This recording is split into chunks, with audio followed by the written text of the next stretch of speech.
بھائی آج پاکستان آسٹریلیا سے جیت گیا۔ نہیں بھائی میں نہیں مانتا، پاکستان کرکٹ ٹیم کبھی آسٹریلیا سے جیت ہی نہیں سکتا۔ نہیں یار، پاکستان کرکٹ ٹیم جیت گیا۔ اچھا تو پھر پاکستان کرکٹ ٹیم کو یہ جیت تحفے میں ملی ہوگی؟ نہیں بھائی، پاکستان کرکٹ ٹیم کے گیند بازوں نے اور بلے بازوں نے کمال کی گیند بازی اور بلے بازی کا مظاہرہ کیا۔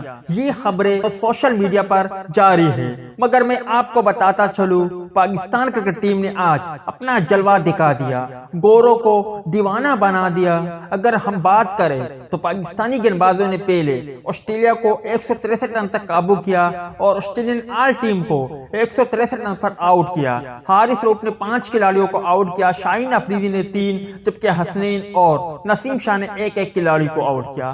اس کے بعد یہ ٹارگٹ اگر دیکھا جائے تو آسٹریلیا کے لیے بہت ہے، مگر پاکستانی بلے بازوں نے بہت ہی شاندار بلے بازی کا مظاہرہ کیا اور آسٹریلین گیند بازوں کو تکنے کا ناچ نچا دیا۔ انہوں نے یہ نہیں دیکھا کہ مچل سٹارک، پیٹ کمنس، جوش ہیزل ووڈ کیا ہے، انہوں نے بتا دیا کہ جو کچھ ہے وہ سائم ایوب، عبداللہ شفیق اور بابر اعظم ہے۔ صحیح معنوں میں آج سائم ایوب نے بہت ہی لاجواب اور شاندار بلے بازی کا مظاہرہ کیا۔ سائم ایوب کی بات کریں تو انہوں نے 71 گیندوں پر 82 رن بنائے، 5 چوکے جبکہ 6 بلند بالا اور اعلیٰ قسم کے ٹائمنگ چکے بھی لگائے، اور وہ 82 رنز پر ایڈم زامپا کا شکار بنے۔ یہاں عبداللہ شفیق جو مسلسل ناکام رہتے تھے، آج عبداللہ شفیق نے بھی اپنی کلاس ثابت کر دی۔ عبداللہ شفیق ناٹ آؤٹ رہے، انہوں نے 64 رن بنائے، 69 گیندوں کا سامنا کیا، 4 چوکے جبکہ 3 بلند بالا چکے بھی لگائے۔